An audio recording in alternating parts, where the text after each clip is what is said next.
Hello, Facebook friends. Here's our plank story for today. I think it'll be about 2 minutes. So for me, I wouldn't do a straight 2-minute plank. I would change it up. Or you can find a comfortable position and relax for your plank story. All right, I will put the clock on. The clock starts now.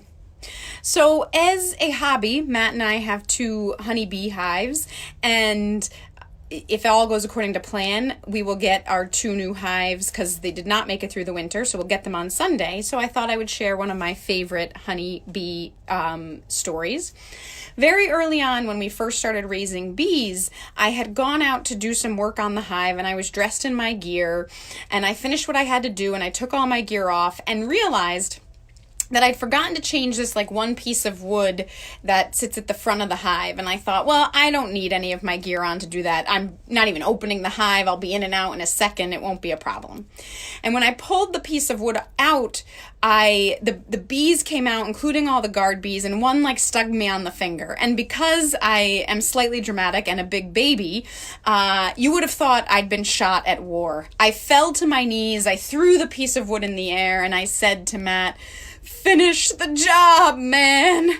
And then I proceeded to roll around in the grass holding my finger. This hurts. This is terrible. This is so awful. It's so painful. When I heard in my hair, zzz, and I realized there was a bee caught in my hair near my scalp. And now I didn't feel the pain of my hand at all. All I wanted to do was get this bee out. So I tried to get it out and I couldn't. I ran inside the house and I grabbed a towel and I turbaned it around my head. And I knew I got the bee caught in the towel because it went from zzz to boo. And I came back out to Matt and I said, there's a bee caught in this towel and there's a 4x4 over there. I want you to hit the towel with the 4x4 until the bee is dead, because I was not thinking sanely. And Matt said, "I'm absolutely not beating you over the head with a 4x4 right here." He goes, "I'm going to save the bee." So he started to undo the towel and sift through my hair. And I just start saying, "I smell like bananas. I smell like bananas." And Matt thinks I am completely losing it. And he's saying, "Oh, I see the bee. It's coming. It's going to be okay. It's going to fly away." And then it flies out of my hair and directly into his ear and stings him.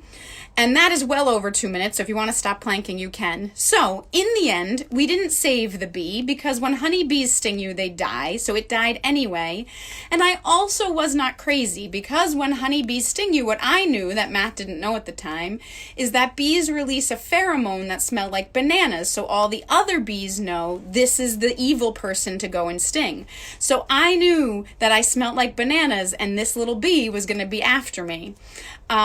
So anyway, I've now invested in much better gear, and I hate getting stung, so when I approach the hive, I definitely get fully geared up, even if all I have to do is change that piece of wood. Anyway, I hope you guys have a great day, and keep moving. Thanks for watching.